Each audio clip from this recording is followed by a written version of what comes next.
Next question है find the angle between a equal 2i plus 3j cap and b vector 3i minus 2j cap. दो vector हैं, दोनों vector के बीच में angle find out करना है। ठीक है, तो एंगल फाइंड आउट करने के लिए हमारे पास दो वेक्टर का डॉट प्रोडक्ट का फार्मूला होता है A vector dot B vector equal A B cos theta, और कॉस थीटा हमें फाइंड आउट करना है A vector dot B vector.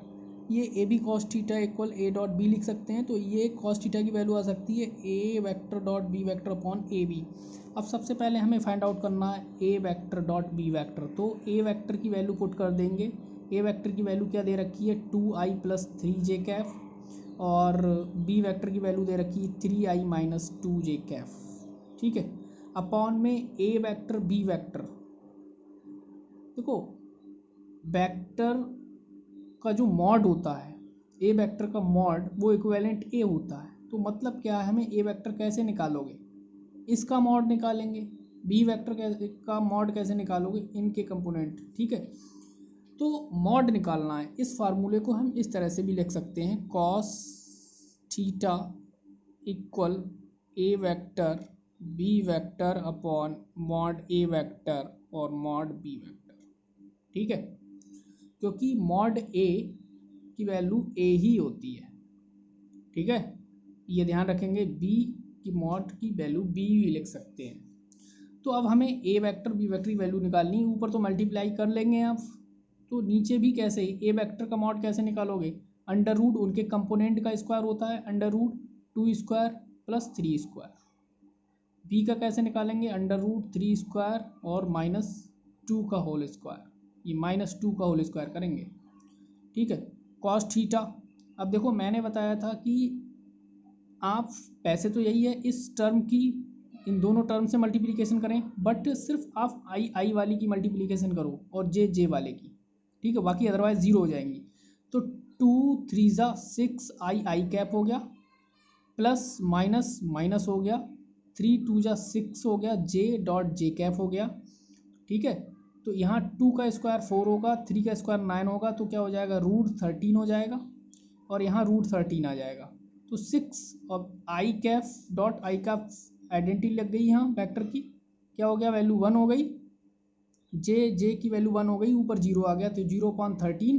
तो कॉस थीटा की वैल्यू क्या हो गई, 0 हो गई हमारे पास। और कॉस थीटा की 0 की वैल्यू किस पे मिलती है हमें, कॉस 0 की वैल्यू मिलती है हमें कॉस 90 पर या कॉस पाई/2 पर। तो थीटा की वैल्यू क्या आ गई 90।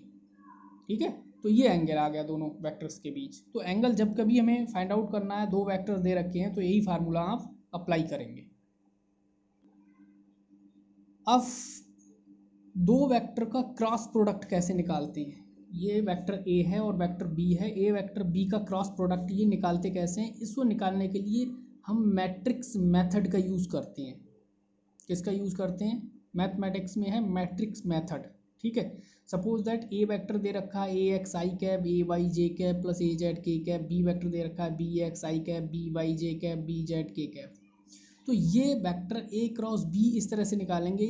ठीक है, तो सबसे पहले हम देखेंगे आई जे के, या ठीक है यही लिखा है, तो आई जे के यहाँ लिखेंगे, फिर उनके कंपोनेंट लिखते हैं a x a Y A z, फिर b x b y b z. अब इसके मल्टीप्लिकेशन का सिस्टम समझ लो आप, ये बहुत इंपॉर्टेंट है, क्योंकि विदाउट इसके आप न्यूमेरिकल को सॉल्व नहीं कर पाओगे या ए क्रॉस बी वेक्टर नहीं फाइंड आउट कर पाओगे। ए क्रॉस बी वेक्टर, ठीक है, तो सबसे पहले हमारे पास क्या है आई है।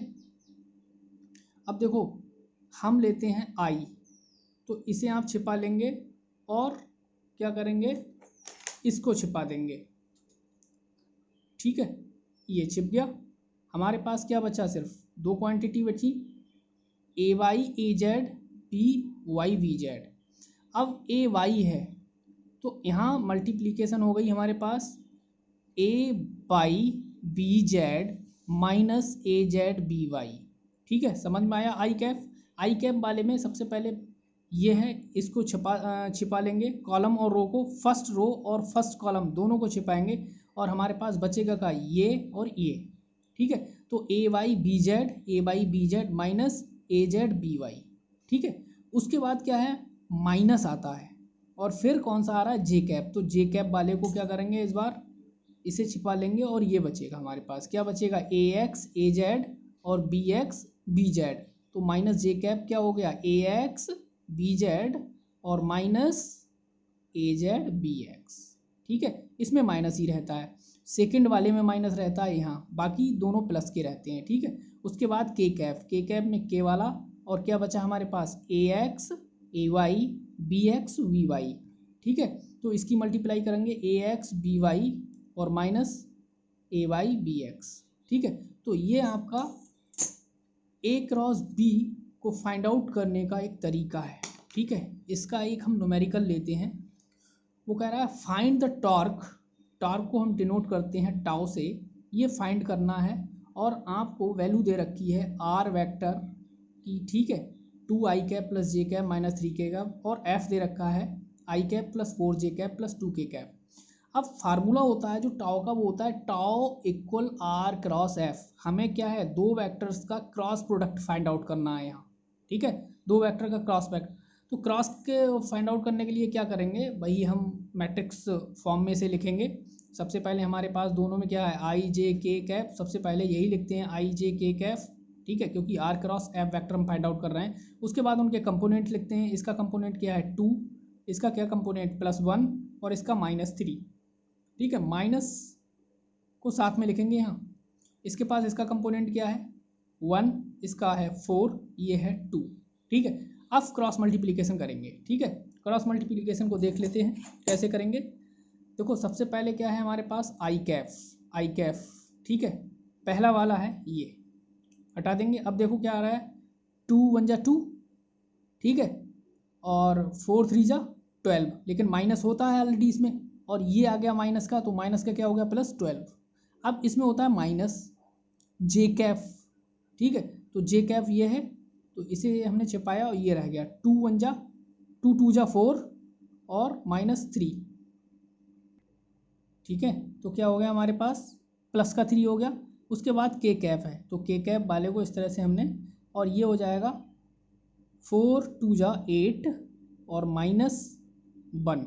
ठीक है, अब क्या करेंगे इसे, ये हो जाएगा हमारे पास 14 आई, और ये हो गया -4 और 3 7 आई के कैफ यानी जे कैप, और +7 के कैफ। ठीक है, तो हमारा हो गया 14 आई कैफ -7 जे cap +7 k cap. This is your answer.